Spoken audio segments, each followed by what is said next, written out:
Hi everyone, welcome to my channel. In today's video, we are going to practice IELTS speaking part 1, 2, and 3, and today's topic is apps. I will read the questions and give you band 7.5 plus sample answers, but remember this video is not just for copying. It's designed to help you hear different ideas, learn useful words, and improve your speaking skills. You can pause the video and give your own answers, practice shadowing, write down new words, or even share your version in the comments. Or you can just simply listen while you're doing something else and train your English. So let's get started. Question number 1. Do you often use apps?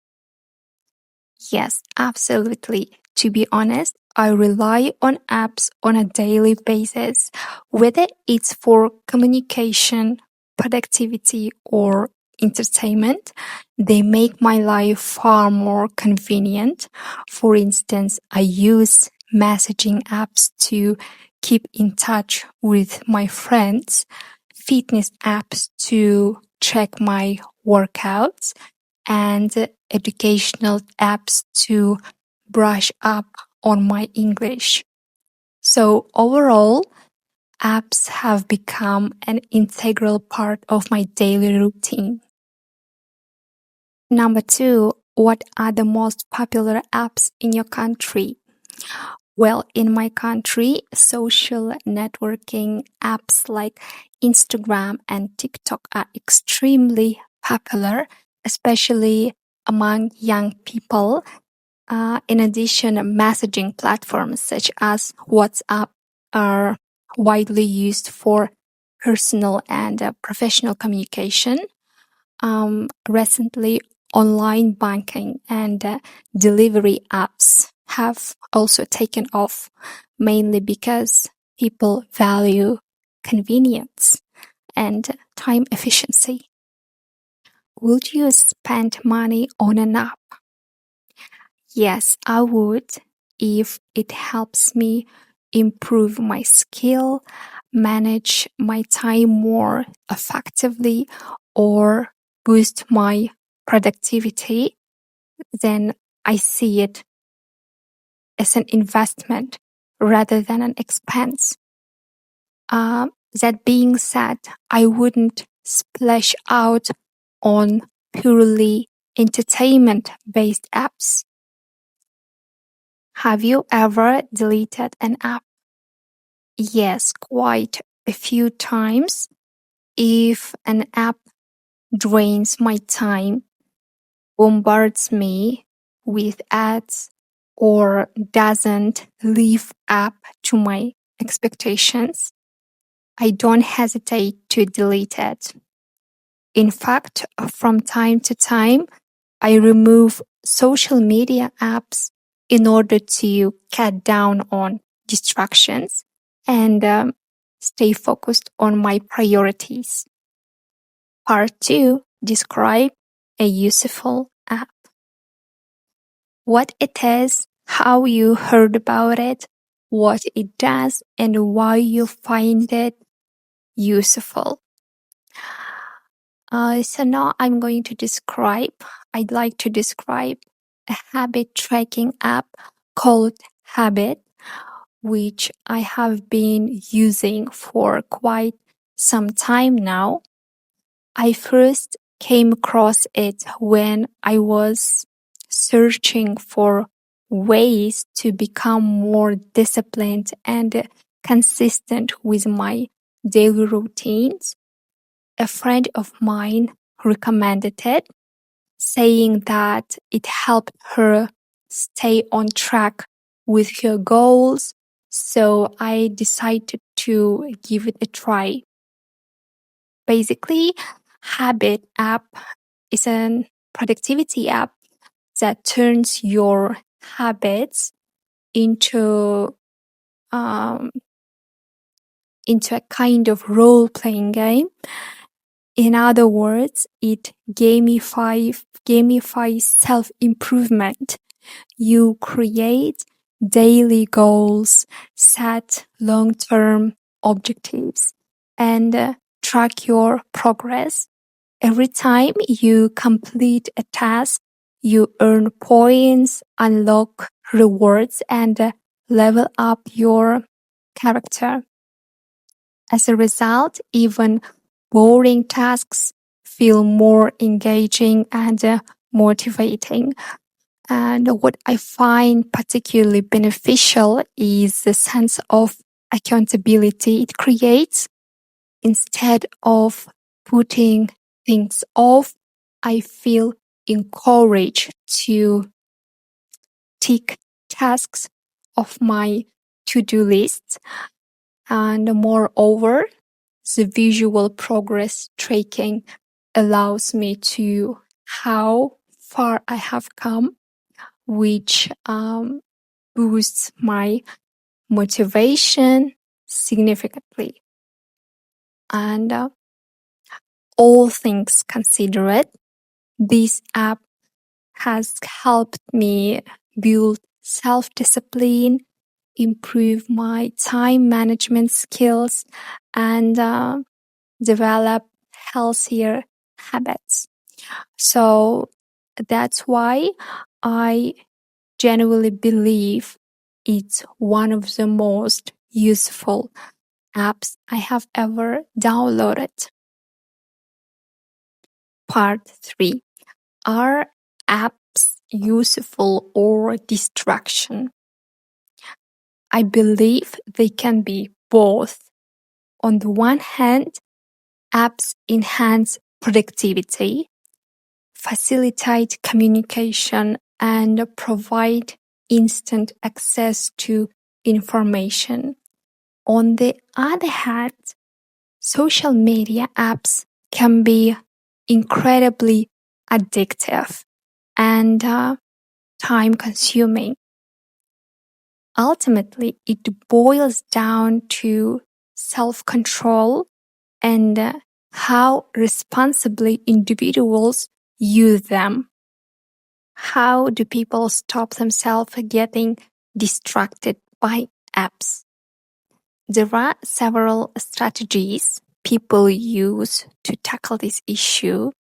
Firstly, many individuals turn off push notifications to avoid constant interruptions. Secondly, they may set screen time limits or use productivity apps that block access to certain platforms during working hours. In addition, some people uninstall social media apps temporarily in order to stay focused. However, in the long run, developing strong self-control is far more effective than relying on technical solutions. Have you ever learned anything new from an app? Yes, absolutely. In fact, I have learned a wide range of skills through various apps. For example, language learning apps have helped me expand my vocabulary and improve my pronunciation. Moreover, I have picked up time management techniques and productivity strategies from habit tracking apps. And without a doubt, apps can serve as powerful educational tools if used wisely. Why do old people struggle with apps?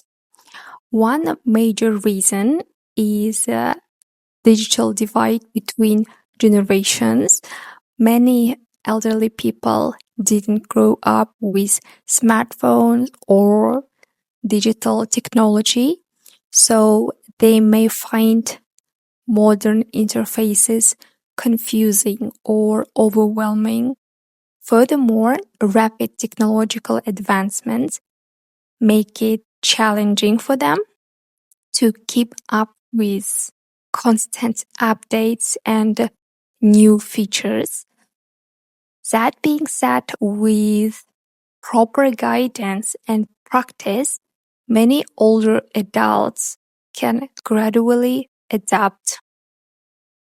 How do you think apps will develop in the future?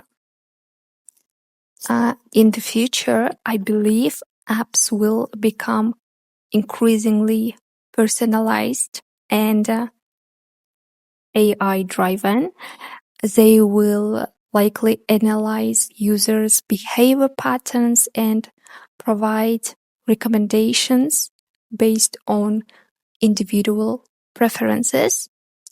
Moreover, apps may integrate more seamlessly with wearable devices and smart home systems.